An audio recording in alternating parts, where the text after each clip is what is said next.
Welcome to the Nerdentials podcast, starring your hosts, Joe Tweeden, Matthew Johnson, Jeff Berry, and Paul Roman. And people that are willing to watch our YouTube channel will see it as well. Good. Okay. I gotta do an opening. I'm gonna do the opening, and then we'll just jump into gaming bits, and then, we'll just do it that way. On that note, welcome to Nerdentials, your weekly dose of the nerdy essentials covering TV, film, movies, video games, and all that jazz. I'm your host, Joe, and with me, I'm just gonna bounce around the table / digital world, if you will. I've got a couple guests with me today. First off, in the upper corner here, I've got Nick coming back, our newest member of the Nerdentials crew. Nick? Hello. How's it going? Good. Good. Ready to get the show on the road? Been ready for a while. Yeah, we have been. Technical difficulties aside. Across from me is a friend from out of town, but also a heavy geek, nerd, and gamer, Mr. Lynn. How's it going, sir? Pretty good. You looked a little questionable about that label. No? No question. And embrace it. Last but certainly not least, with unlimited power and his technical expertise, coming far off from the grand nethers of Utah and Geekologist Radio, a Brandon Foutz. Sir, how's it going? I'm a little confused because you said the great technical resource that is myself, but we're starting like an hour late because of my quote-unquote technical expert. Well, way to be honest, sir. I was just going to kind of shade you in mysticism as our guest. Oh, don't worry. I shall return the favor. We just now know your kryptonite. It's microphone apps. No, it's Macintosh. Oh, that's everyone's kryptonite. Whoa, wait. You're using a Mac? No. Not a chance in hell. I do have one. Right over there. But I'm not using it. Oh, that was I think he was saying that your Mac was causing the issues. You should see his memes on our Discord. They're wonderful. Hey, Apple. Yeah, there's that one. Then there's a cannon launching through a Mac. That one's fun, too. Well, guys, we're going to go a little out of order from normal. We're going to jump into... Let's do gaming bits first.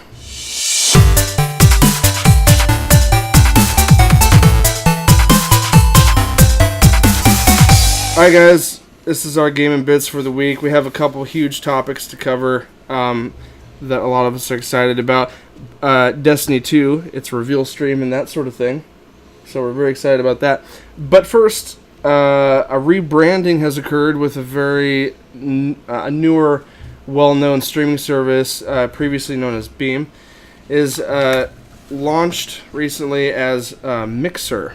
And from what I know, they rebranded it due to just legality issues so they could expand across other countries, is what I'm familiar with. And Brandon, you know a little bit about this rebrand, right? I've got no clue about what you're talking about. Cool. All right. No, anyways. Sorry. I don't have Caucasian State here to keep me in line, so this might get a little crazy. So Mixer is formerly Beam. A lot of people were saying that there is a social media type app called Beam that is spelled B-E-M-E, and the company got into a huge lawsuit with the name just being Beam, so that's one of the main reasons why Microsoft had to change it from Beam to Mixer. Wow, right.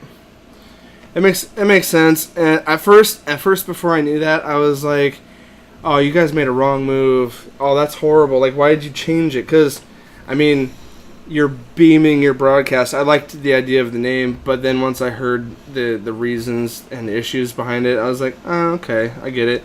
And it's cool that by taking this new name, Mixer, they're able to expand it to all territories, and their whole throughput. Their whole brand is. But with this branding, we've got some new features they revealed too, which is kind of cool. One that I noticed that I'm pretty excited about, that this is going to kind of mean a lot for both our group and Geekologist Radio and many other groups out there. The ability to stream four unique people, each having their own stream and streaming onto one channel. Wow. The only problem with this is you have to be a pro member. So you have to pay that $5 a month every month in order to be able to do that, as far as I am aware. Well, now by pro member, do you mean is it free to those that are pro members? Not partnered. Gold member. Oh yeah, it's just okay. It's like the PlayStation Plus. Like you pay that extra $5 a month to do that, just for their extra features. Yada yada yada. That is how you are able to activate that. And if I'm not mistaken, the mixer in real life is the same way as well. That is the other big feature that they added with this name change and whatnot. Oh, okay. Really? Yeah, it looks pretty cool. It's like picture-in-picture. It's like 4 streams on one channel. So, like, you could watch a multiplayer match of, Destiny or Halo or what have you. And that's going into our next topic, moving up. That's actually going to play really well into the new 4v4 circumstances with what we might be seeing with Destiny, as well as future Halo and Call of Duty iterations, especially with MLG, Major League Gaming, and all that. Anything else aside from that one feature and the rebranding, Brandon, that you could think of? Not off the top of my head. I think they are going to be adding more stuff. I know they did on the day that they released all this information and announced Mixer, they did an interactive fireworks show that if you were signed in, you were able to help control and launch fireworks by donating your little sparks or whatever that you have. Yeah, the points you earn for watching, watch time, right? Right. The other thing they announced is they will be broadcasting the Xbox E3 presentation in 4K ultra high definition. Yeah, wow. That's pretty big. Especially, and there will be bonuses if you're actually signed in instead of just tuning in and not having it signed in. So, create an account, you'll get bonuses for it, supposedly. Right. Oh, and something I just remembered that came to mind as far as an additional feature, their IRL mobile phone app for this. I don't know much about it other than I'm really intrigued by, kind of what this could mean for the mainstream, the big gamers that stream. IRL in real life, it's basically an app. It's kind of like, it's like Skype on your phone, basically, but it's through Mixer. So, literally, you can hit... Yeah, Brandon, you got something? It's more like a Facebook Live. That would probably be a more comparable experience for it, because instead of just having a one-on-one... Yeah, instead of having a one-on-one conversation with another individual through Skype, you could broadcast it for anybody to tune in and watch. No, you're absolutely right. Yeah, fair point. Yeah, it's really cool. It's basically live streaming from your phone. It's kind of, I guess it's like a deeper integration of, maybe you're not gaming right now, but you want to check in with your followers or whatever. It just kind of adds another layer to the whole streaming world. So yeah, there's some interesting developments with that. And that could lead to some really cool streams through our next topic, Destiny 2. We got a huge... we're a little late to the game, us Nerdentials, but we still want to cover it because everyone here today is fans of the franchise, and we're all really kind of interested to see how this plays out. In the reveal stream that happened over a week, 2 weeks ago now, almost, I'm going to go over somewhat in order of what they revealed in the stream and kind of get your guys' here at the table and across the way of our thoughts and how we feel about these changes, because there's a lot of really cool new features. Brandon kind of already covered this with his group and Geekologist Radio. Nick knows a little bit of this, and Lynn plays original Destiny from beginning to now still, but he missed a lot of the reveal, so I'm going to get some fresh perspective from him as far as how he feels about some of these changes. Yeah, go ahead, Brandon. It's a puzzle RPG, right? How much time do you have in Destiny? Him or me? Him. Me. Nobody cares about you, Joe. What are you talking about? Shoot. Well, Joe. Oh man. Joe pulled it up on the companion app, and Wasted on Destiny. Time wasted on Destiny. yeah, it's like broken down. My Titan, I've got like 11 days. My Warlock is like, what was it, 3 or 4? Yeah, and then another character was and then my 10 or more was. Yeah, my Hunter was up there, but I had ended up deleting my original Hunter and then recreating one. So currently, actively, he's got over 500 hours of like physically active gameplay. And here's a side note, Brandon, in case you're about to boast about your hours. One thing I noticed is that the hours tracked on the Destiny app are based on active gameplay versus the Xbox Live dashboard tracks total time, including orbit. So is it on Xbox? So No. Yeah. No, he's on PlayStation. Yeah, mine's on PlayStation. His stuff's on PlayStation. Okay, well, what's your gamer tag? Joe can edit it out. It's Oni 111. ONI 111. Let's see your wasted on Destiny. ONI 111. Yep. Yeah.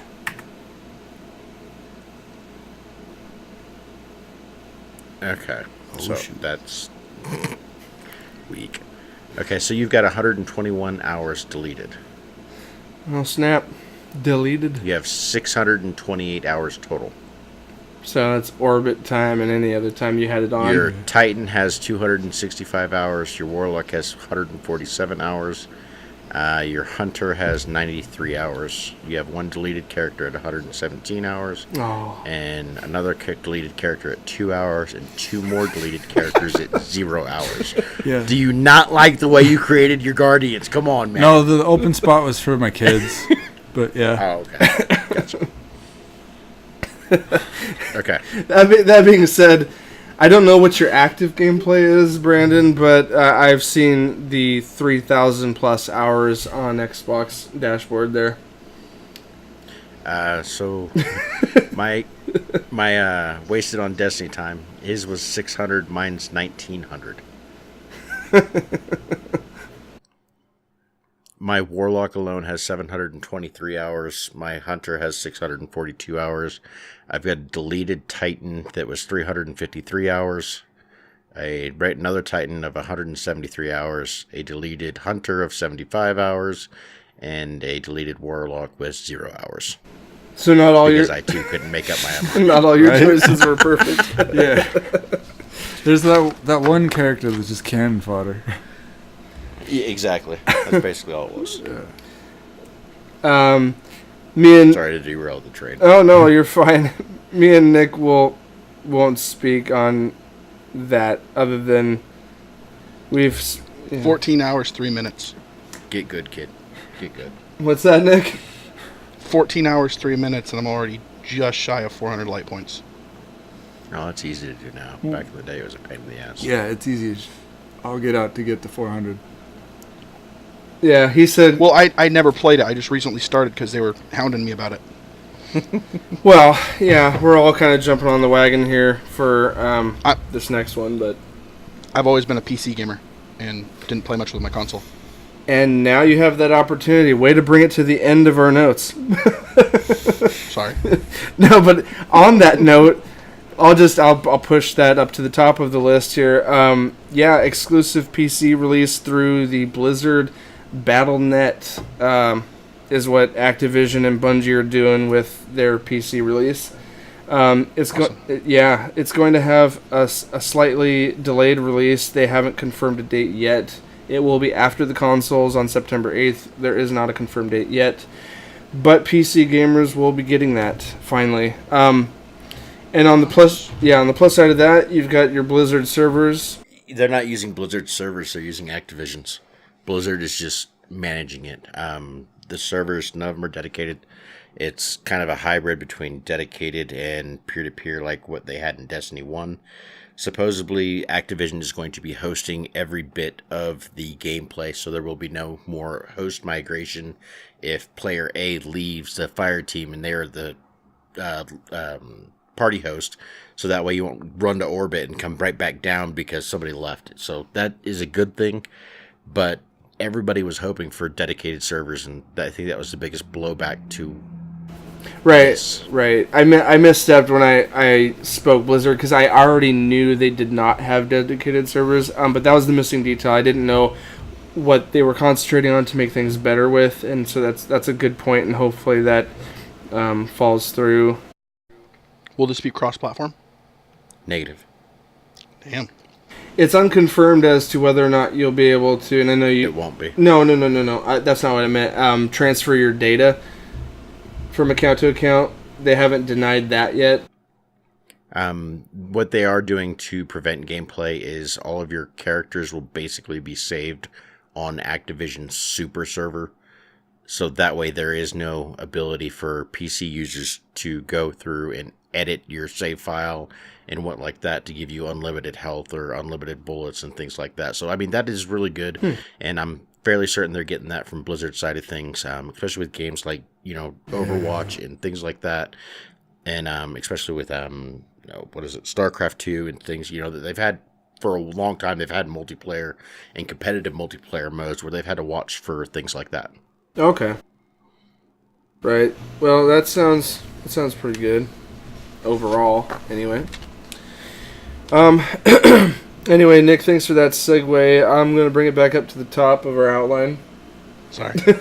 Just kidding, I'm just playing. Way to go, a-hole. We'll just bounce back and forth. It's all good. So one of the first things they talked about regarding clans was they're really focusing now on the customization of it, guiding players through. Because here's one thing that was really hard for a lot of players in original Destiny, and that was ever seeing that end game content. Only the avid, hardcore, which is half this group here tonight, would get to play raids or even have the equipment or status. Brandon? The official number literally was 50% who have actually gone through and tried and completed raids and things like that. So literally half this group here has gone through and done that. Right, so we're an accurate representation of the larger exactly Destiny crowd out there. I'm the newest to the game, and I've done raids. Say that again?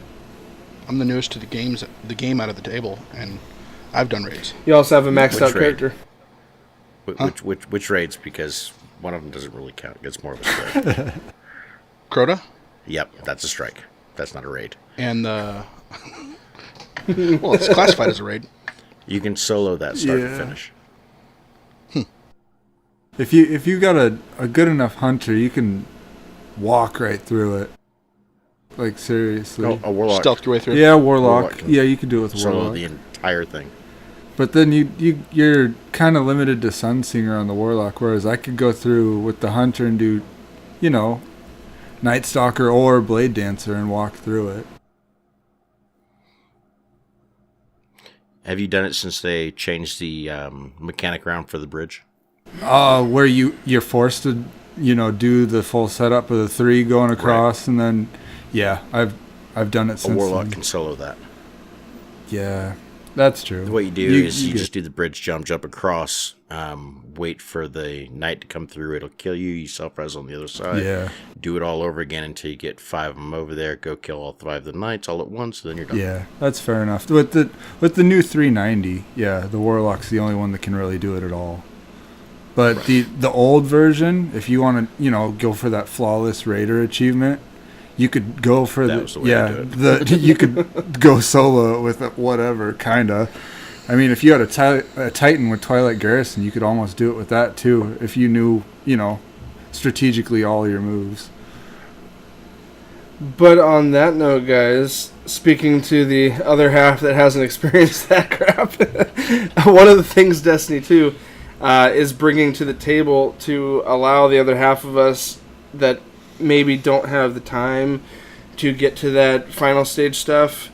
We've got kind of their own version of a matchmaking system called Guided Games, which is going to allow clans with not a full fire team of 6 to meet up with random I think they said up to 2 solo players could potentially find a clan or a group that's looking for additional members to then get into like trials and raids on, which is pretty cool.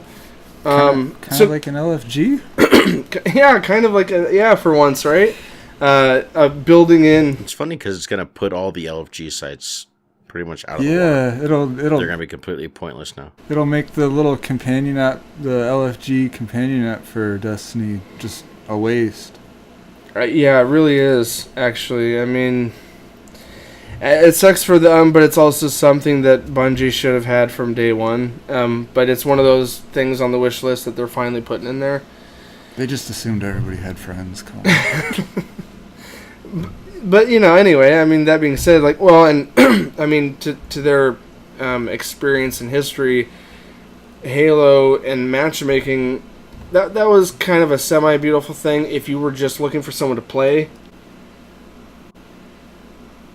Sorry, if you were just looking to play with other players.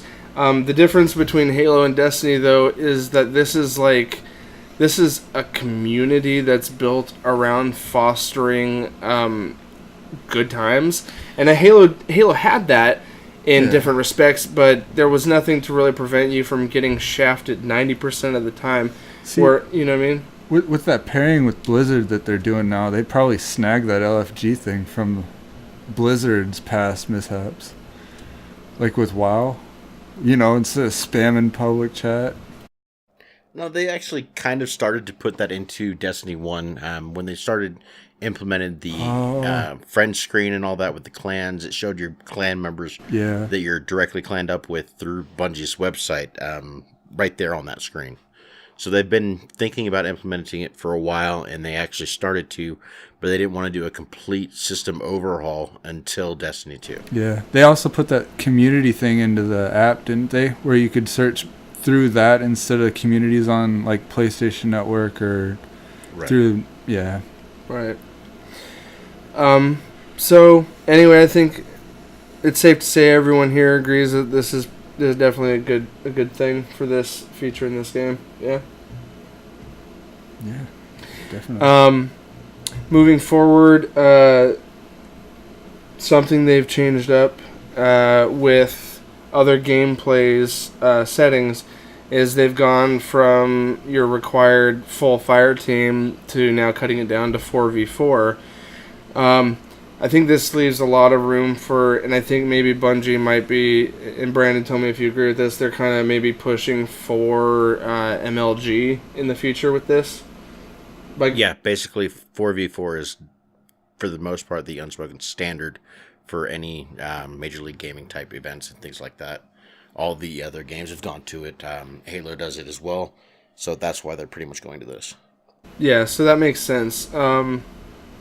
And I'm kind of down with it. I mean, 4 is kind of the sweet spot anyway when you've got friends and what have you. But did anyone else have anything to say about that specifically, the 4v4? Nick?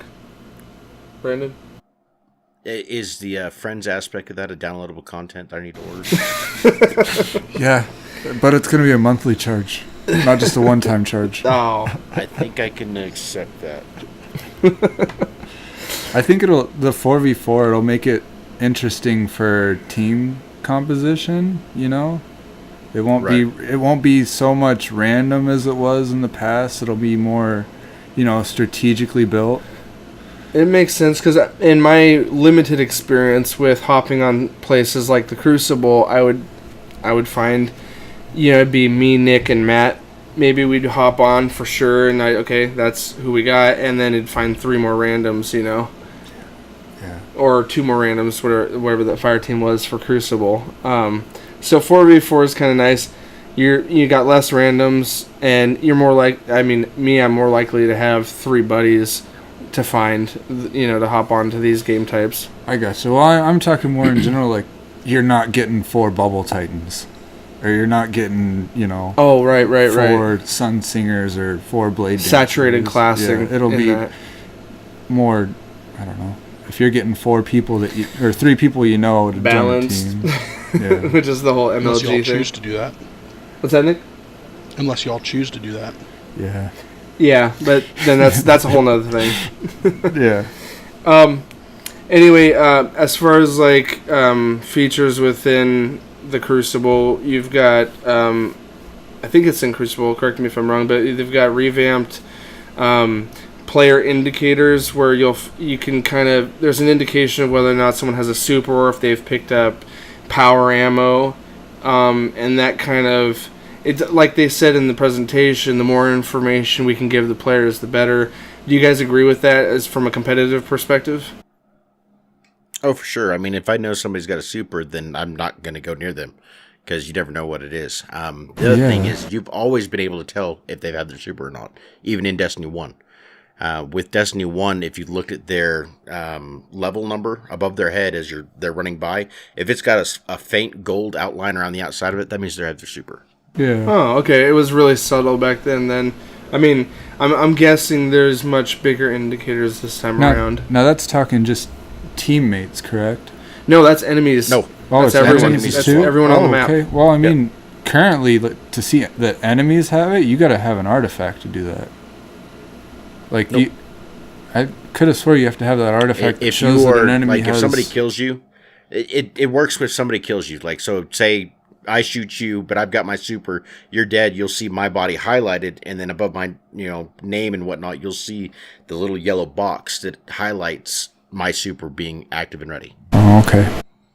A new mode they're adding, which is not new by multiplayer FPS shooters, but it is new to the Destiny world, and that is a game mode called Countdown, which is a little bit of an attack-defend mode, a little bit of maybe King of the Hill, I guess. How do you guys feel about them adding this?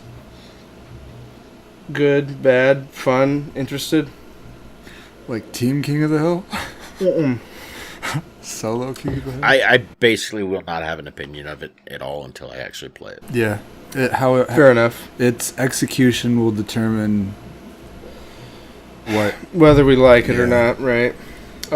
That's fair. Because, it's a change. It's going to be new, and there's going to be haters. There were haters after the presentation was done. They're like, oh, way to introduce another DLC. And I was just like, really? You know how much they're adding? Which we're about to cover now, guys. Real quick, one more thing in Crucible. You got Trials of Osiris is no longer. It is being replaced by Trials of the Nine. It will not be readily available at launch, but it will be probably shortly after the first raid comes out. Nice. So is that some insider info? Because I don't think that was in the presentation, right? Nope, it wasn't. Just letting you know. Very nice. So are they going to completely remove Osiris altogether, or Osiris is actually going to be the first DLC. Really? So they've already announced the 2 DLCs. They showed the banners for them. Right. The first one will be Osiris, and the second one will be about Rasputin the Warmind. So they're finally going to close that chapter. Or open it up wider, if you ask me. But Osiris should be out before the end of the year, and then mid-spring or whatnot for the Rasputin one, if I had to guess. More DLC to pay for. Will Zur be the representative?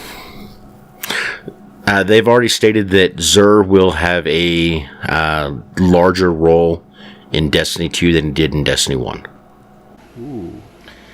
On the plus side, Nick, Bungie has a, I believe they called it a robust release platform as far as continual content.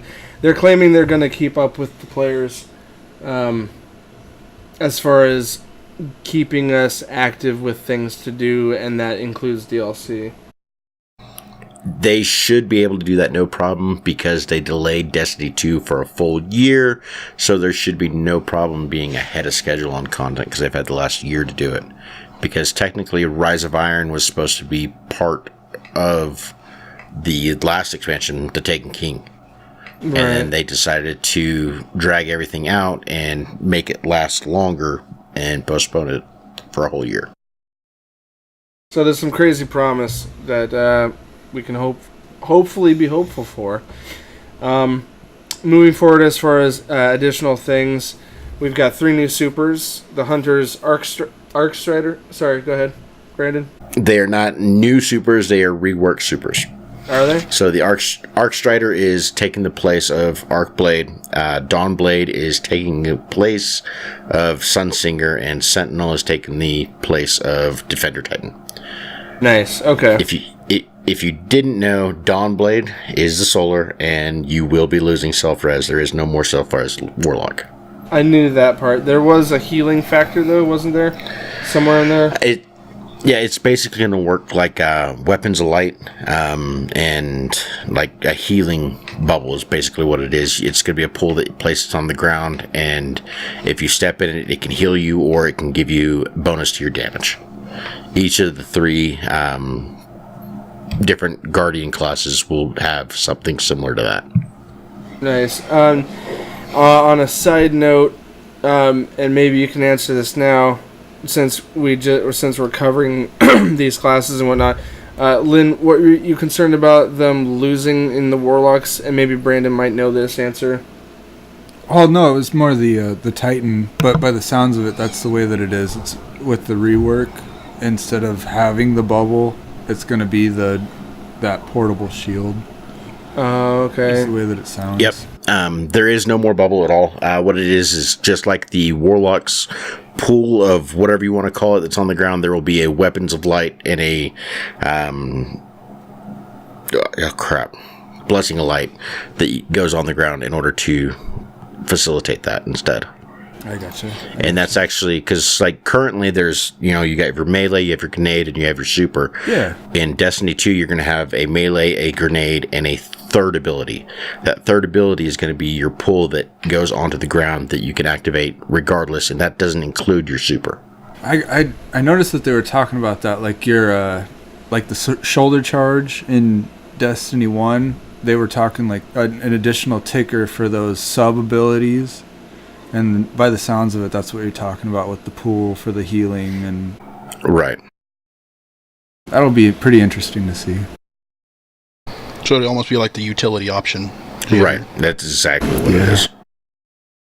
Nice. So moving on from the physical character abilities, they really are Bungie's adding a considerable amount of content.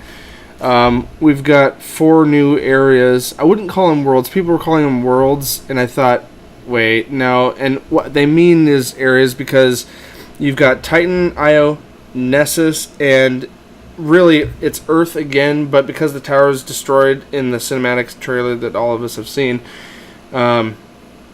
it's the European Dead Zone, which they're stating is double the size of the Cosmodrome and all that. And really one of the biggest explorable areas in all the previous Destiny locations prior. What's cool about these new areas is, aside from being visually diverse, they're adding an RPG element that I feel like, you got it with the patrols, I guess, to some extent, but they're really pushing the exploration aspect by adding adventure mode, so to speak, in these worlds by placing NPCs that you actually talk to, that you actually get culturally, environmentally based missions on. Oh, go help the tribe do this. Oh, go help my family get that, or help me do whatever. So you're going to get a lot of different side missions that force you to explore these new worlds. I think that's incredibly exciting. How do you guys feel about that adding that explorative element? Because we did a lot of it was just a shooter with an open world template, but it wasn't really the MMO that everyone thought it was going to be when they first talked about it. How do you guys feel about them adding this element to it? It just feels like another way to drive a storyline, fill it out. But this is actually going to deviate from... It's not a bad thing. Right, and this is actually going to deviate from the campaign. These are completely part of the world, but not driving the main story. So these are basically side quest to side quest. At first, when I heard about it, I was extremely excited about it because I played games like Guild Wars 2, and things like that had like small little crawler dungeon things like that you can go do. But now, after more time of sitting on it, stewing on it, and thinking about it, they seem more like just busy work to keep us busy until they can pull their head out of their rear end and release more content. Oh, come. Well, that's a skeptic's view. They want to give the fetch quest a little bit of soul. Well, me personally, I'm a completionist. So little things like that. But that's just it, though. It's not a fetch quest. There is no quest leading up to going in there. You will be literally driving your Sparrow down this alleyway.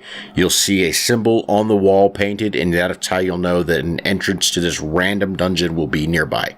You go into it, you fight all the way to the end. There will be a boss. You get a drop. That's it. Is it?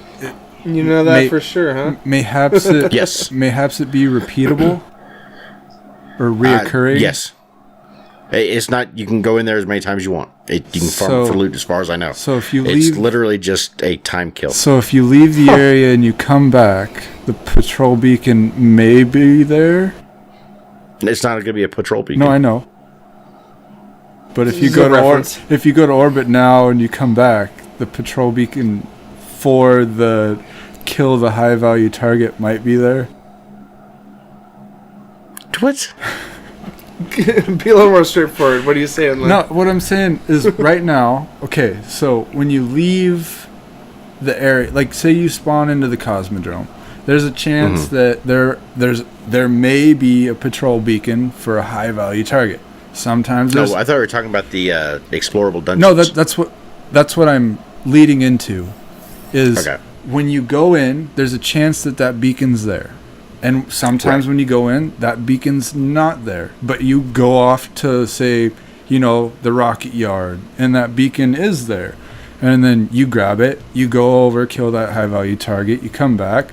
There may be another high-value target beacon in the area prior to. What I'm saying is, you go into this area right now, that tag or spray paint to go into that special dungeon that may spawn, may not spawn, might be there, and then you go into it, you come out, you go back in, it might still be there. Like go into the area. To always be there. For the dungeons, they're going to be in a set area every time. Right, for the dungeons. Okay. Supposedly. Now, patrols is probably... I don't know for sure about the patrols, but the patrols will probably be close to the same, where you'll have the beacons in the exact same spots, but it'll still be a random spawn on which one is where. Or like... I think what he was wondering is will the beacon give you a mission to kill the person at the end of one of those random dungeons? Oh, that I don't know. And when you leave, will it come back and be there? That I don't know. Is that what you're talking about?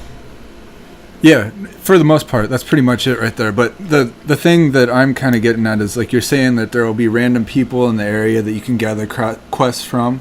Are there going to be, like, certain quests that are really rare? No, like, it's literally going to be a painting right there on the wall. Oh, okay. And as you drive past it, you see that painting, and you'll know the entrance to this random dungeon will be close by. So you just walk around, look for the random entrance, go into the entrance, go all the way through it, kill all the bad guys, kill the boss, get loot, go back out, and continue on your way. And that's going to be a soloable event, or is it going to be fire team required sometime? They didn't say that much.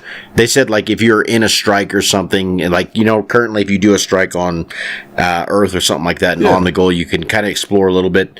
Like, you can be doing the middle of a strike, and you can see that entrance and just randomly go off. Or you can run into a world do event this or something. small dungeon, right? Yeah, and then come like back on out. Gears 3 right, exactly. You have the painting on the wall of the gear, and that gives you a secondary mission inside your mission. Right. That kind of thing. Kinda. Well, yeah. We got the general gist. It's kind of cool that they're adding it in. Foutz is a little skeptical on its quality and monotony potential. The monotony will be the... It's going to be there. It's going to have grind elements. That's what it is. It's that kind of game. Two last points or little elements they've added and / removed. As far as they've added map mode with actual physical indicators for, like, live events. And, like, here's a raid. You know what I mean? Like, okay, here's a public event over here. Big public events. Right, so public event. So you literally pull up a map like any other RPG. Destiny hasn't really had a physical locked map before that you can just pull up. Yeah. But they're now going to have a physical map you can pull up with markers for all various events.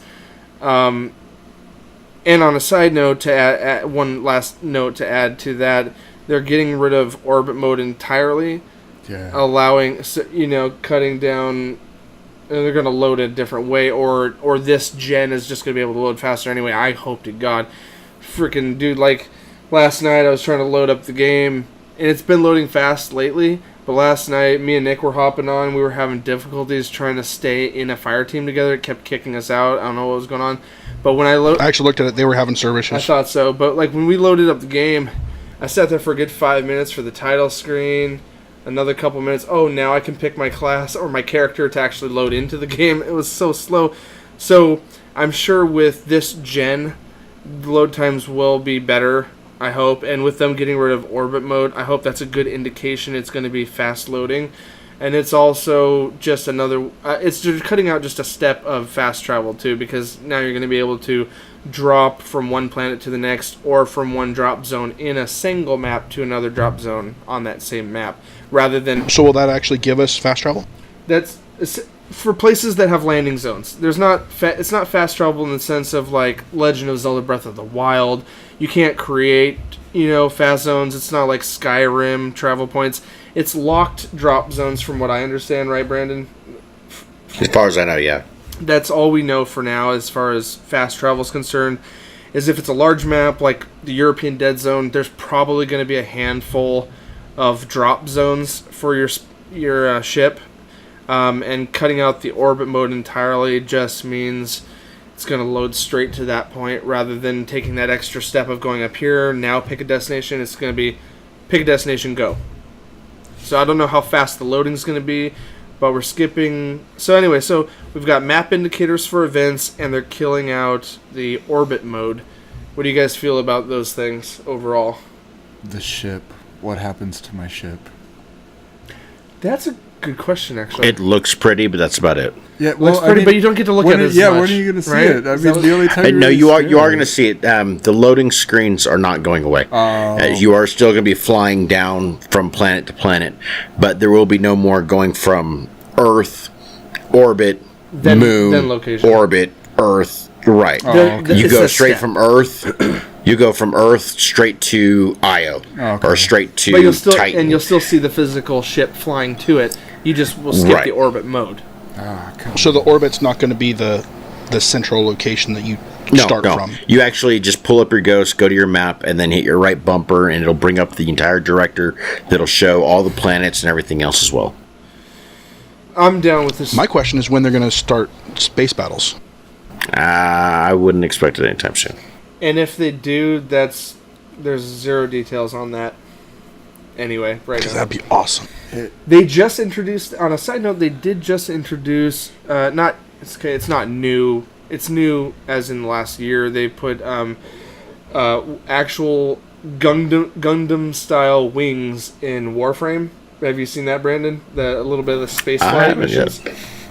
Oh, yeah, I've seen those. Where you're actually like flying between debris and blasting as your little Warframe. Those things are a pain in the ass to fly sometimes. Oh, they are. Especially, there's one mission where it's actually timed and trying to get from point A to point B and not die, plus kill everything and stop a ship. Oh, God. Yeah. Damn near impossible unless you've leveled up your wings. Yeah. But what is Warframe? I just wonder. Warframe is another kind of MMO type thing. You don't know what Warframe is, Nick? It's been free for 3 years on Xbox, and you have an Xbox One. Go look. And you can get it on PC for free. Yeah, go look it up after we're done here. And you can get it on PlayStation for free. So weird! It's free everywhere. Yep, it's a free MMO style. It's a free game you should play. PlayStation doesn't count. Sorry. We're not going. I've got a PlayStation. We're not going there. We don't need to go there because we're all. I know. It was a joke. Equality, life. Anyway, Warframe's a fun game. It's got a lot of the elements of Destiny, but it's kind of like on samurai steroids because it's got a whole melee side that's nothing like Destiny. It's a very different game, so I'm not going to compare it to Destiny anymore, but there's a lot of elements that are paralleled, and you need to go check that out. It's a lot of fun, and you can actually team up and join clans as well, so yeah, go check it out. Go check it out, Nick. Again, the farm is real. Get off right now. Go check it out. What? Yeah, I'm a hard cut from gaming topics, so guys, that kind of wraps up what we know. But you didn't even ask if I've been playing games. What have you been playing? Shadow Warrior 2.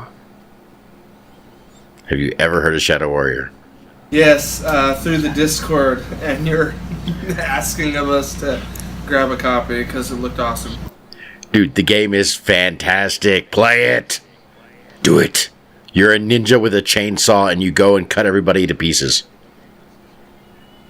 It's that game. Dude. Endless hordes have you attacked the of people. rabbits yet? Oh, yeah.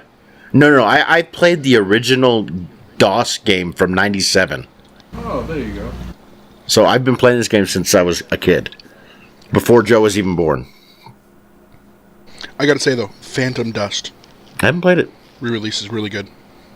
Anyways, we can It's free. continue on. But I was just going to give you guys shit. Buy Shadow Warrior 2. Damn it. Do it. Oh, well, if we're going to plug games, we'll cut this little segment into the end of gaming. On a side note, I have been playing a slightly different game as of late, a little bit of an indie platformer by the name of Embers of Miram. It's actually been a blast overall, a few frustrating moments, but I kind of attribute that mostly to my lack of platforming expertise. I'm not a huge puzzle-solving platform gamer, but this also introduces a cool mechanic of controlling two lights of ember with separate joysticks and separate triggers. And a lot of puzzles involve going the same direction and then veering in different directions, which kind of throws your hand-eye coordination off a bit, which can kind of leave you frustrating at first. Doesn't require a whole lot of mastery, just a little bit of patience. Guys, go check out my Let's Play series. I've got the first 4 videos up from that game on our YouTube channel, which is where, if you're watching this podcast right now, you will find those videos as well. But if you're not listening to that, or if you're not watching our channel, go check out Nerdentials on YouTube. That's where Embers of Miram is currently, and I've been having fun with that game. So, Shameless plug. Shameless plug, yes. Nick, do you have anything you want to add to things you've been playing lately? Oh, you already did, didn't you? Mostly Destiny, and a little bit of Phantom Dust. Oh, that's right. And Lynn, anything other than Destiny? Shoot, I've actually been doing the Persona 5. Persona 5, yeah. I love the game. Yeah, it's a good play. It's definitely it's friendly to first timers. If you're not used to the JRPG, that whole first week or so, it walks you through it, holds your hand, and then it turns you loose and makes you regret life. For sure, I completely 100% agree with that. Yeah, it goes. Well, you can do each one of these individual tasks throughout the day. It's going to take up a part of your day, like a morning, afternoon, or evening, and then it goes. We're going to structure the first week for you, and then once you're finished with that first week, it goes, well, here, have at it. And it goes, we hope you don't mess up. Right. Nice. Yeah. But it's I gotta say, it's if you're new to the franchise, like the Shin Megami franchise, it's pretty aesthetically appealing, and it grabs you for that turn-based RPG. Nice. Yeah, my brother has played that quite a bit. I think Chris from Geekologist Radio has put some time into that. You yourself as well. Content sharing, always fun. Gotta love it. Well, guys, that'll wrap up, I think, our gaming topics for this week. Let's jump into some movie matters.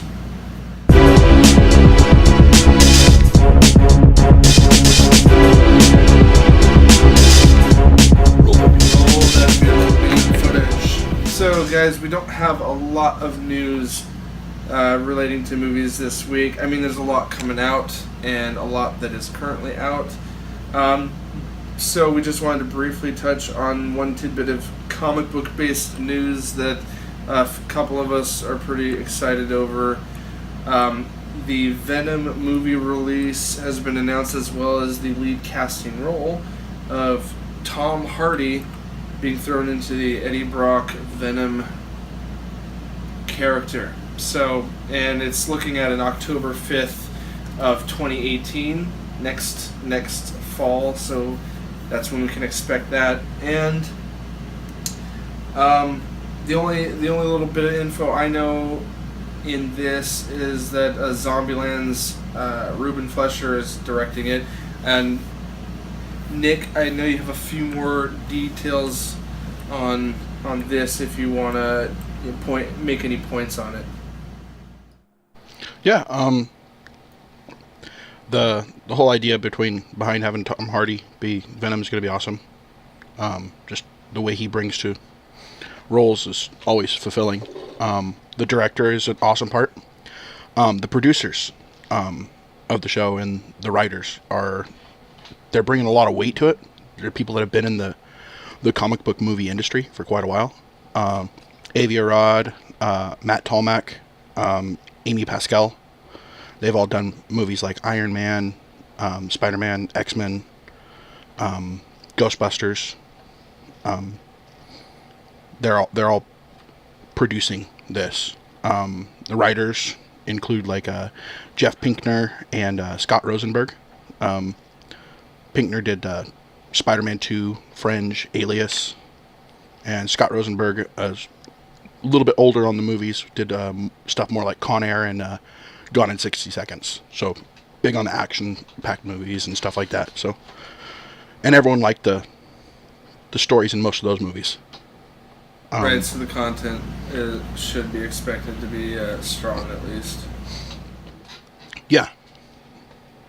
But they haven't really released a plot per se for the movie. We know it's Eddie Brock, who was the original incarnation of Venom.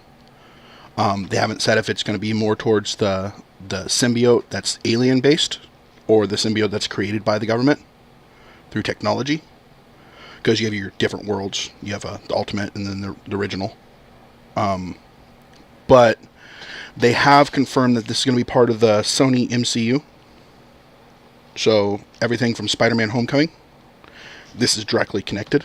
So therefore it's connected to the Marvel, the regular Marvel MCU. No, it is and it isn't. I actually heard in an interview that the director or writer of Spider-Man Homecoming directly confirmed there is no connection to this Venom movie. Yep. The Sony Cinematic Universe is not connected in any way, shape, or form to the Marvel Cinematic Universe, other than characters. Except for the Homecoming. Nope. Homecoming and the next one is supposedly going to be strictly Marvel, and then after that, Marvel, I was told, loses the rights back to Spider-Man, and Sony takes back over. Because Sony had been talking about wanting to pull back after the initial deal, and I think that's a reflection of what we're seeing, or what we will be seeing. Yeah, so I mean, with that, that's what we know. Anyway, which is unfortunate for all of us fans, because we'd love to see the marriage of all these characters. Yeah, and the movie, the success of the movie will all be kind of based on where in the storyline that they're going to put Eddie Brock. We don't know if this is going to be him still murder, destroy Spider-Man, or if this is going to be him anti-hero in San Francisco doing his own thing. That's what I've seen is reports is it's going to be the anti-hero version. Yeah. So not as dark, perhaps. I mean, it's still going to be gritty, but it's not going to be... Oh yeah, it's going to be gritty for sure. I mean, it's Venom. And it's going to be dark. He is Punisher on steroids in that. He's very over-the-top, vigilante justice, and yeah. That should be interesting to see. But also in those... I was just going to say, that should be interesting to see how Tom Hardy pulls off that role. I have no doubt, none of us do, I think, of how he's going to flesh out the gritty side of this. I'm just kind of curious as to what version of what kind of Eddie Brock we're going to get out of him, you know. You think this is later years? I mean, he's not exactly young. Well, to be the vigilante anti-hero in San Francisco, it's going to be later. It's after he kind of reconciled the whole thing where, okay, it's not Spider-Man's fault. Got to go do my own thing now. Right, okay.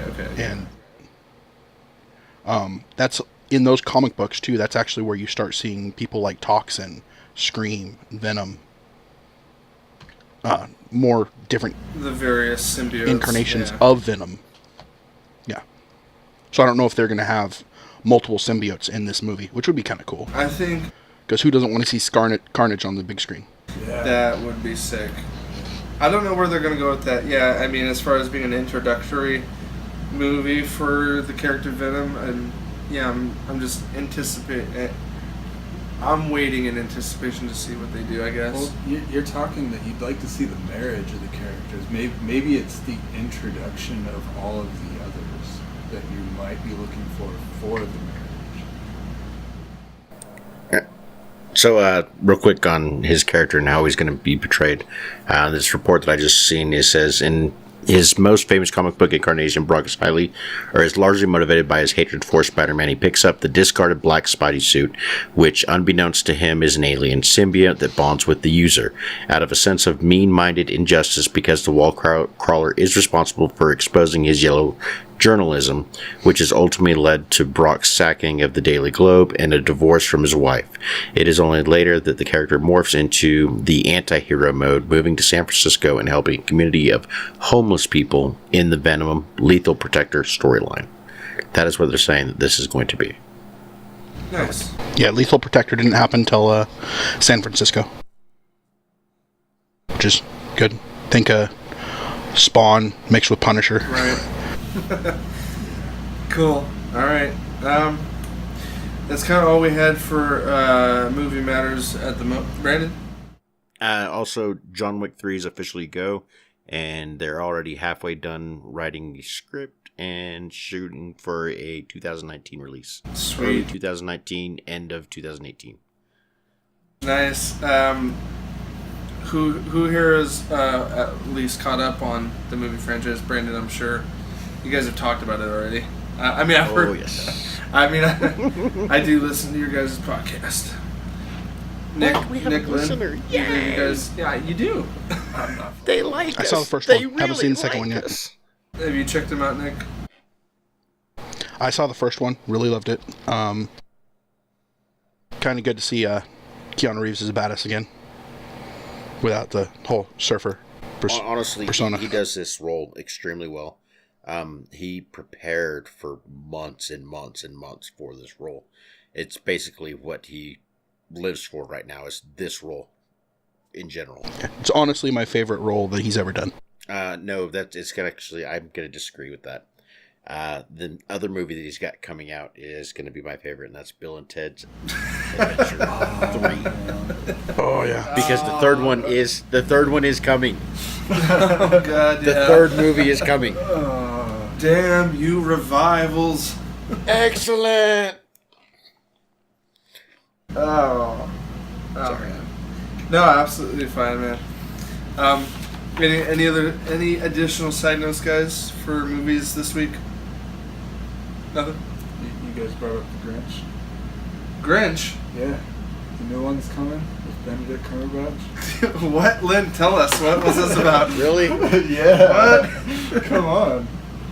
what is this nonsense? Yeah, This year? It's coming Why out did this you year? say that name? It's coming out next year. Next. Oh, snap. It's projected for late this year, early next year. Well, they can't do early. It's a holiday film. Right? No, what they were saying was it was supposed to be the end of this year, and it's supposedly Benedict Cumberbatch is the voice of Grinch. Huh. Full CG or? Yeah, it's gonna be. They're taking it to look like, the CG from Horton Hears a Who and Oh, weird. Okay. those other ones. So Yeah, I just looked it up. It totally looks like Court Here's You. Right? Done by Illumination Studios. Exactly. It's Universal. and they're taking it back to the Horton Here's a Whoville. Nice. It's saying Christmas 2018. Oh, okay. So next. Very cool. So shortly after Venom. Nice. Bringing it back around, guys. Fine. I did not know about this one. But the thing that got me with it was the whole Benedict Cumberbatch thing. I was like, what?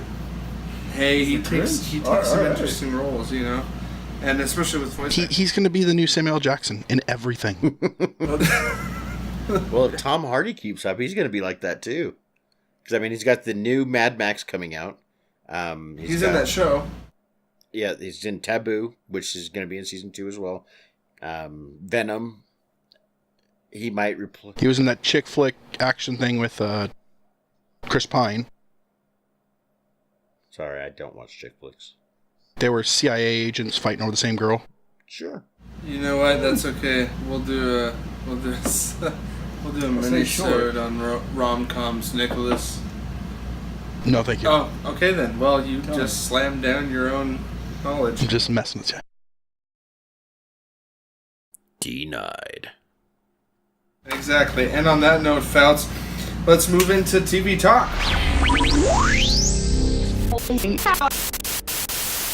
I like TV.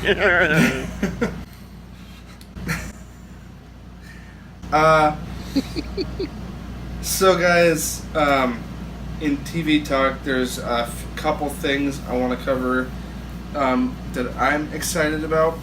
I don't have a lot of details on this particular series, but I'm excited to see. Paul called it out a couple months back about the CW just taking over our weekday nights, and regardless of whether you like the CW or not, that seems to be what they're doing, bringing in a 5th show into their weeknight lineup in the form of Black Lightning. Nick, I'm going to throw the mic over to you for a little bit, and you give us just a quick rundown of what this show is looking like. Black Lightning was actually the first big DC African-American superhero in the comic books. Came out in April of 1977. Very short run. In Black Lightning, black guy that control lightning, electricity. Just he can amplify the ambient electricity around him. The show actually goes later in his career. It's he's done retired, and he's actually the principal of a school. And the main character is going to be played by Cress Williams. Will be playing as Jefferson Pierce, and the whole show will revolve around the Pierce family, him, his daughters, his ex-wife, and everything that's happening with a gang that's trying to take over the town. I'm excited for the show itself just because of the content, and the comic books were actually pretty good. But I'm kind of worried about the directors and the showrunners. They haven't actually tackled anything like this before. The stuff they've done is The Game, Cougar Town, Being Mary Jane. So they're more towards the drama side. But CW is drama. Yep. I think this looks horrible. I think it looks horrible. It's the few lines you hear in the trailer are very corny one-liners. And that's why I'm kind of worried about, because the directors and the showrunners for it. It's one of those things, the inner nerd screams that he wants to watch it, so I'm going to probably watch it just to get that fix, but I'm still worried that it's just going to be that one-liners, kind of like a Shaft or something. Or BVS, or Justice League trailer, or anyway, I'm not... Anything DC. We all love the DC, even Brandon, but we also all agree openly that they continually screw up. I'm going to redirect this conversation because I'm not constantly looking at your screen to see your guys' reactions. So, Brandon, what did I offend or defend? You said I'm all about the DC. I'm like, no, you must not be listening to my podcast because we bag on it just about every week. Okay, let me rephrase that. No, you don't appreciate anything they're doing right now. You're DC fans as far as like maybe the origination of those characters. But Brandon, you've never openly bashed the actual characters. You've only bashed the movie franchise, which is suffering horribly due to lack of actual talent. Now, am I correct in saying that, or do you truly hate all the comic books and everything related to DC? Let's see. Can I get you to argue if I say I do? You could, but actually I'm probably not going to be that hostile about it because I know that's not entirely true unless you disprove me right now. No. I dislike the direction that they've gone in several of the movies and as well as the TV shows. Now, The Flash, I love The Flash on CW. I love the first 4 seasons, I believe, of Arrow. That's accurate. One just finished, right? That's fair to say. Fifth one sucked. DC Legends of Tomorrow sucked. Supergirl, not a fan at all. I just, from the trailer and stuff that we've seen of Black Lightning, I have very low expectations for the series. Gotham was also really good. No, it wasn't. Well, Nick, you and Paul are going to have to get in the conversation because Paul loves Gotham. And to your point, Brandon, I don't agree. The first season of Gotham was good. I could not follow it after that. Well, to each his own, and that's too bad. But you know what? There's so much content coming out on all cylinders that, we can't really disagree or agree with what you should be watching other than, obviously, if it doesn't strike a note with you, move on to the next thing. And honestly, that's kind of my philosophy in things because there's so much content that's come out in the last year alone. It's like we don't have time to afford a random tangent like, oh, maybe it gets better. And like Chris from Geekologist Radio, he's the same way. We don't have the time, to invest in something that comes off mediocre in episode 1 or 2. But we're all DC fans. We, at this table tonight, we all hope to see things get better. And right now we've got a lot of crap, that Warner Brothers has shoved down our throats unceremoniously. Nick, do you want to add to that or say something else? I was just going to say, I don't know what genie Marvel stumbled upon, but it's a gin. It's going to fuck up sometime. Sorry. DC is having a hard time trying to keep up with them, and that's what they're trying to do. Sorry. They're just shoving content after content after content after us to try to bring us back to that side. Let me just interject briefly. I haven't watched it all, but Marvel did screw up briefly, and that was Iron Fist. I would disagree. I actually liked it. Oh, God. You could not connect it for Defenders without Iron Fist. That's fine. Well, all I'm saying is you could not connect the other shows to Defenders without Iron Fist. I'm not angry about the disagreement. I disagree too. I don't feel that way. I just meant that critics and a lot of people didn't like it. Moving on from CW's Black Lightning, up next on Nerdentials TV Talk, we're going to go into deep discovery of Star Trek Discovery. You could not have painted that more clearly. Yes, those words were true. But we're not going to go balls deep like Nick. Damn it. I don't mean... It doesn't take much. Sorry. He does take... Dear Lord, I apologize, and please be with the pygmies in New Guinea. That's all right. I understand he had to go on a small tangent there. No. Well, it was your tangent I went off on. Someone had to. Well, guys... Don't want no short. We may never resolve the DC Comics universe. We may never be pleased. And with that, we will hard cut straight to a different topic with equal controversy. Sorry, Lynn? Maybe the thing with Marvel is they're not constantly trying to self-recreate themselves. Like, restart stuff or revamp. or revisit or reboot. The biggest problem I've got, honestly, the biggest problem I have with DC is they're doing everything out of order. With Marvel, they basically started with Iron Man, used it as a test bed, said, hey, here's Iron Man. And then they threw in the possibility by adding in Agent Coulson at the very end of Iron Man, saying we needed to debrief you, yada, yada, yada. And then they went to the second Iron Man, and then they started adding more characters into the whole mix.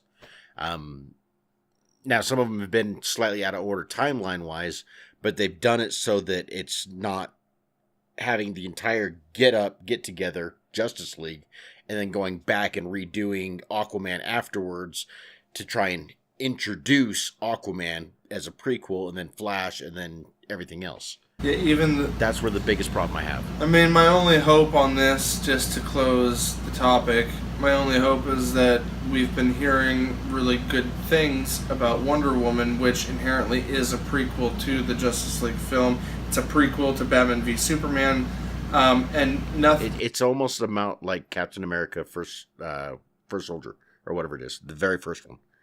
The first Captain America, where it goes back in time, is what it is. Right, exactly. And, I mean, they're making the connections, and all I can say is, yeah, I mean, I hope the public receives it as well as the critics are saying, which is a shock. I mean, you know, anyway, the whole franchise has been flippy-floppy. They've been making their money in box office, not as successfully as Marvel, but they've been staying afloat with box office sales, even though critics have been nothing but below the surface in their feelings. And Wonder Woman is kind of, right now, it's appearing to be our first shot at something that at least critically people are appreciating, and hopefully the fan base agrees with those critics, because it's always touch and go when it comes to critics and fans. Spoiler alert for Justice League. A cast member said that Justice League is trying to be like Avengers, but it's failing miserably. Yeah, well, and that's another topic that I don't want to go too deep in, but I'm trying to conclude this thing, but we'll briefly touch on this because it's kind of important.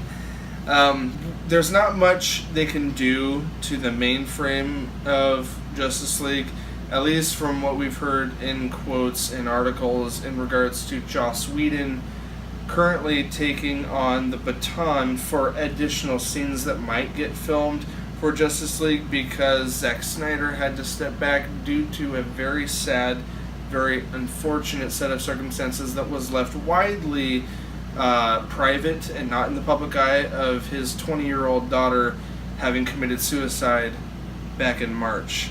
It's very unfortunate for the Snyder family. His wife was a producer on the Justice League, and Zack Snyder was a director for it, the director for it.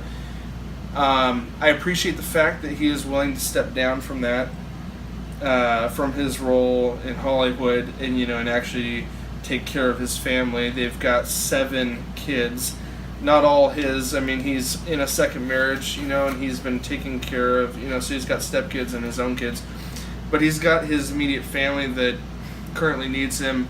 They've been struggling with this since it happened. So it's nice to see that he's able to do that. I also appreciate that Warner Brothers is fully supportive of him doing that, regardless of any other intents outside of this circumstance. It's hard to look away at the fact that Joss Whedon was announced as being a director for a Batgirl film, and since he's now in our cowl, so to speak, maybe, hey, here's a good guy that, can pull us out of the water.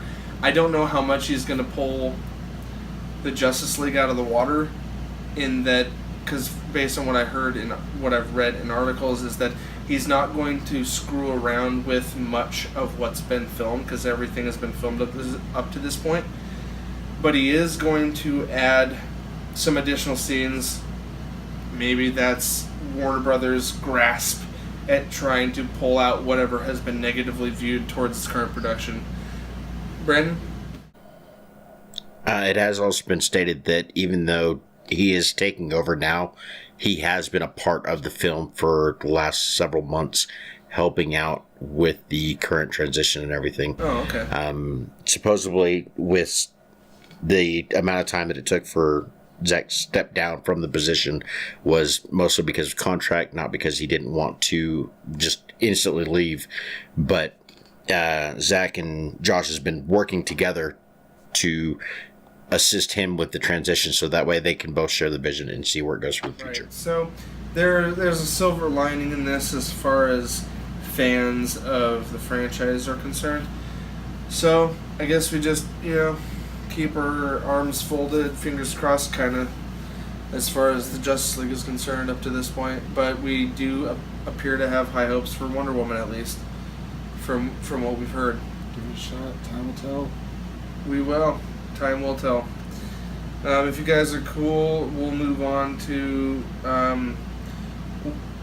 it's kind of a two-part topic, but let's move on to our last TV talk.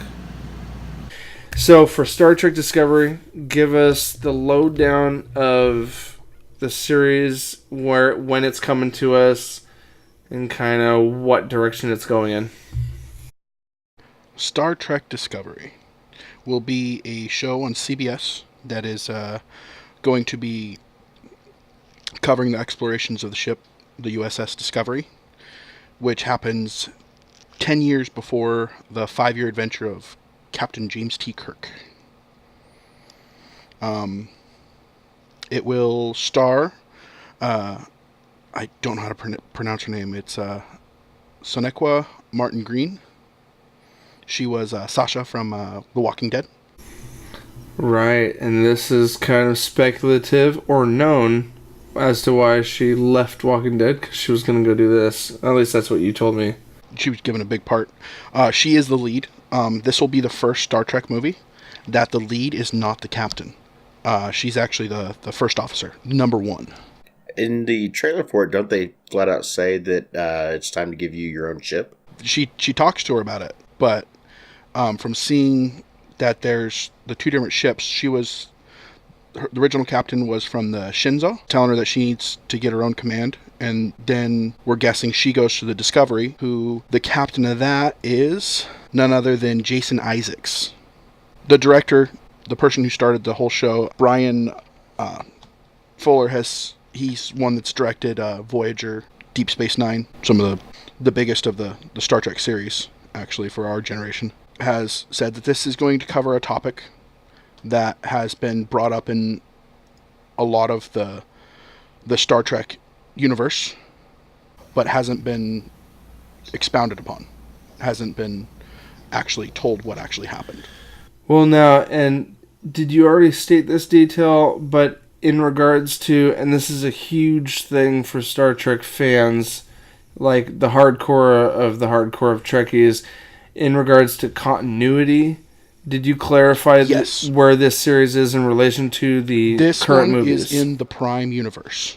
This follows the original Star Trek. The original timeline. Star Trek Next Generation. Everything that's original timeline. Everything in the reboot from with Chris Pine and all that is what they call the Kelvin timeline. So all the changes that happened when Spock went back in time never happened. These are the original. This follows the original timeline. This series is trying to tie in the Enterprise prequel TV show and the James T. Kirk original Star Trek series from the 60s. This is trying to tie in that 10-year gap between these storylines. It's a little bit bigger gap, but yeah.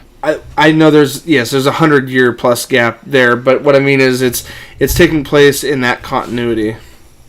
Yes.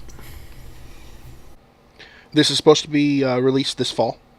The big 2-part pilot episodes will be released on CBS, and then from there it will go to CBS's All Access for the 15-episode season. This is very interesting. In other words, you have to pay to be able to watch this. Correct. Which is horrible. Mm-hmm. But there's a few things that they're banking on. Each episode of this show has a budget of $6 to $7 million. Because CBS is banking on this to be the draw to get people to use All Access. So they're hoping it's good enough in visual quality, and I mean you need writing behind it too. But oh yeah, And when you're talking about writing, they're bringing a lot of heavyweights from the original Star Trek series, a lot of the other shows from Star Trek. Well, and Brian Fuller being one of the last veterans in this series as far as being a producer / writer. Mm-hmm. So that's promising for anyone that fell off after Star Trek Voyager. But yeah, I mean, this is also interesting. And I get it, they're doing a kind of a test run, only doing 15 episodes. Star Trek Voyager, ironically, only did 15 episodes in their first season because they were running it side by side with Deep Space Nine. Because traditionally, all Star Trek series run 26 episodes per season, at least from the Next Generation through Deep Space Nine. That was the format they were going for. They held that through with Star Trek Voyager being a full 7 seasons, but again, they only tested the waters with 15 episodes for that first season. So I see where they're kind of like, they obviously don't want to throw too much money into it, but... And this series of Star Trek will actually depart from the normal formula of Star Trek, where in all their previous series, in every episode, something happens in the beginning, the crew does whatever they can to figure out and how to solve it, and then there's a resolution at the end of each episode. This will be one continuous story throughout the whole season. I really like that because I mean, I'm not against formulaic cult following type shows because obviously they've had years of fan base to build on. But yeah, if you're going to draw someone in, that's kind of, I would think, and Brandon, you can probably speak on this with your shows that you've watched, like Westworld and Taboo, that an overlying story arc is kind of what draws people in nowadays.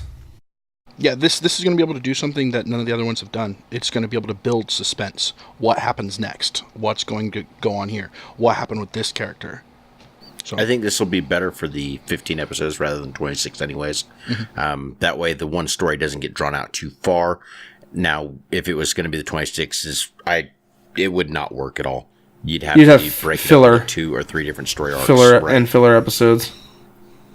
So I can totally see why they're doing 15 episodes with this rather than the 26. Yeah, and going through the cast of who's going to be in it, they're bringing back a lot of names people know. They're trying to keep the original fans by bringing those names in. Sarek, the father of Spock, is going to be there. They're going to bring back, for the hardcore Trek fans, Rainn Wilson is going to play Harry Mudd. He's kind of the scoundrel womanizer of the series in the original series. Implemented some shenanigans for Kirk and them. So, I guess, in conclusion with this topic, Nick, and what you've researched, because you've read a lot into it, where do you think this season might go as far as storyline wise? Or, they haven't really released a plot, but with what Fuller has said and where the timeline falls, there's only really one big event that actually happened in the Star Trek timeline, and that would be I'm gonna stop right here real quick. Spoilers. Anyone watching? This might be spoiler. If you're a Trekkie fan and you've been following this, yeah. The only thing I could think of that this could follow is the Treaty of Armens. Okay, and give us a little bit of for those that don't follow us, because we're not like a Star Trek podcast, so we might not have a huge number of Trekkies out there, but maybe give us a basic idea of what that is. Well, in this, you hear about little parts of it throughout the series, of all the other series. One of the biggest nods towards it was in The Next Generation, the episode The Ensigns of Command. Captain Picard and the crew are forced to evacuate a colony on Tau Cygus 5. And they say that it's a planet that was given to the Federation decades before, per a treaty that happened. Now, when you actually go back and look at it, there's a lot of lore written for Star Trek fans. And that time frame would have put for the Treaty of Armen, which was because of the rapid expansion of the Federation. There was a race that thought, okay, you're invading our territory. This is our area. And they were a very xenophobic, technologically advanced race that looked as any other creatures as a plague that was going across the galaxy. And with their vast technology, they just started wiping people out. And so then there had to become a big peace treaty accord. And that's what the whole Treaty of Amiens was about. So this might focus on that whole event happening. Because you hear about little segues about it in the original Star Trek. You hear about it in Star Trek Next Generation. There's excerpts about it in Star Trek Deep Space Nine. You hear a Romulan talking about it in... what was it? Nicholas. It was one of the movies. This is some deep cut shit right here. Okay. Sorry. No, it's good. It's cool to kind of know this and to also know someone that's got a lot of this knowledge base. That could be very... The only thing I know more than comic books is Star Trek. Right on. So Cooking. Exactly. So anyway, you see this as being kind of more, especially with a through-line story, you see this as being a more action-oriented, perhaps, especially with... There's going to be action, of course. They're going to have to. It's Star Trek. There has to be that draw to bring in those people that just want to see explosions, space battles, and all that. Right. That's why J.J. Abrams succeeded in the movies. Brandon, I think this is the reason why they're wanting to do the story arc. Right. I don't think there's going to be as much action, only because it's going to be one big story arc, so they don't have to cut so much big action scenes into every single episode. They're able to get more meat into it. I think it's going to be more of a dramatic series rather than an action-packed series. That's a fair point to make, yeah. Mm-hmm. So anyway, I mean, like I said, that's just speculation. I could be dead wrong there, but in the timeline, that's the only thing I can think of from my knowledge of what it could be about. Right, exactly. Because CBS has been very hush-hush about the plot. Well, and they're trying to give people a reason to, or at least the Star Trek fans, a reason to buy their service. You know, you give them quality and you leave a lot of mystery behind it. You're going to draw in the original fan base, at least, with that. Oh, yeah. But a chance to actually see the Sheliak in combat and the whole event happen is going to be something kind of cool if it happens. Definitely, there should be some interesting things that unfold when we actually see that come out.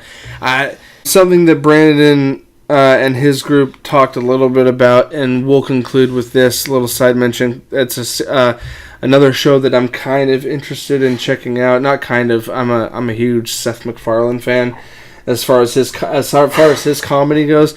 But ironically, running in parallel, literally about the same time, right? Or at least this fall, or when Star Trek Discovery comes out, this show, the Orville, should be coming out about the same time, right?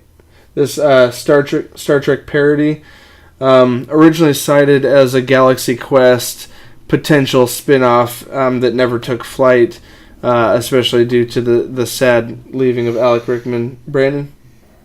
Fun fact, Galaxy Quest was filmed near my house. Nice. The and then because of everyone backed out of it. Yeah, probably. That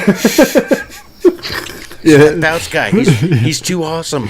We can't control this. We have to come back years from now when he's not around. Well, guess what? I'm back. Oh, that was very... The Foutz That was very Arkham. I like it. Why did you say that name? Yeah, it was originally going to be that, but because they couldn't get the original cast, it ended up being a spoof of Star Trek. Right. So lead us into this a little bit. We've got starring Seth MacFarlane and Adrianne Palicki, actually. This is going to air Thursday nights on Fox. We can hope for at least 3 or 4 seasons, right, before cancellation? We can hope. This will be Seth MacFarlane's first appearance in live-action TV series, since he actually did his role as Ensign Rivers in Star Trek Enterprise in season 3 and 4. Or How to Die in the West, 1,000 Ways to Die in the West, because he did do a live-action role in that. That's a movie. Sorry. I'm actually talking about I TV. apologize. I did not know you were separating that. And this will be his first live-action TV show that he's produced. He's producing and starring in it. Okay. All right. Yeah, he plays as Captain Ed Mercer. And you mentioned Adrian Palicki, who is from Agents of S.H.I.E.L.D. She was also in John Wick. She plays as his first officer and also his ex-wife. So nice. The whole show is going to be kind of a spoof on the whole idea of space exploration with normal people and all the crazy shenanigans that just happens in life. Well, and something you pointed out to me, and maybe the geeks mentioned this in their episode, that this was... What was the transition for this with it being originally a Galaxy Quest thing? Did you know a little more behind that? They were talking about that originally, but because everyone passed on it, and everyone was too busy to do anything on it, they didn't actually want to touch it after Rickman passed. Oh, and something else you mentioned, possible cameos at least. That you read? There has been talk about possible cameos. That might be cool. I mean, maybe with Tim Allen's show currently canceled, his current more moralistically upright family comedy, which I liked that show. But anyway, so maybe him and a couple others maybe that Sigourney Weaver chick, you know. Who knows, right? So anyway, that looks like a fun show. I'm always down for parodies. Yeah, they got a lot of cool people. Mm-hmm. Have you watched the trailer? Yeah, I did. It looks funny. It's got that dry humor that Seth MacFarlane spits out, you know. Especially with familial relations, his second in command being a ex-wife, of course. There's going to be some shenanigans there. Well, guys, for this week, I think that's going to wrap us up. I think we're just going to go into closing at this point. Where you guys, the listeners and viewers of this podcast, can find us, well, you can find us here on this podcast. We're also on YouTube at youtube.com/Nerdentials. You can see some Let's Play series on there. You can listen or watch this podcast. We're on iTunes, Google Play, SoundCloud. In addition to that, guys, we'd love to hear from you. You can tweet at us at Nerdentials. You can also email us, nerdentials@gmail.com. All these links will be down in the description. You can also follow us on our greater media hub, also known as queuedupmedia.com, where our guest from Geekologist Radio can be found. Brandon, where can people hit you up at? You can find me on Twitter at bfouts82. You can also find me on the Geekologist Radio podcast, and our Twitter handle for that is Geekologist Radio minus the T, because they like to restrict all of them characters for us. Yes, they do. And the newest place you can find us is actually for Geekologist Radio is on Ninja Pancakes, or ninjapancake.com, where you can find all kinds of other ones. So, right, there's a handful of good podcasts on there, and you guys are the newest on that. Nick, you got any links that people can hit you up at socially? Thanatos, DB87, Twitter. Right, links will be down in the description. Lynn, our guest today, if anyone wants to hit you up on PlayStation Network, for instance, want to join you on Destiny, where can they find you? It'd be Oni111. Oni111, and that's pretty much everywhere for you? Yeah, pretty much. Nice. You guys can find me on my personal Twitter at Mr. Blue Streak, MRBLUSTREEK. Same with my Xbox gamer tag. I'm Blue Streak across the board for my personal social medias. I also man the Nerdentials Twitter. So, I guess with that said, guys, as the Nerdentials crew typically does, Nick, you ready for this? As always, nerds, we'll see you on the other side. On the other side. Boom. There you are, Brandon. Thank you for that. That's right, because I listen.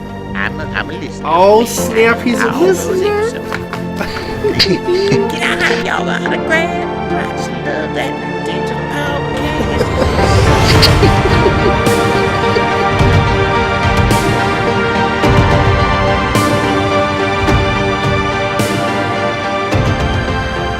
tearing the flaps of the night. He is the app that does not work with your mic. He is Brandon Foutz.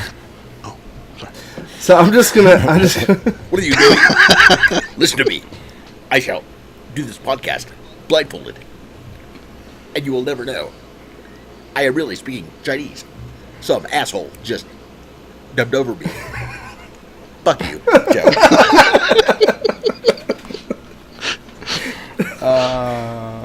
Sorry.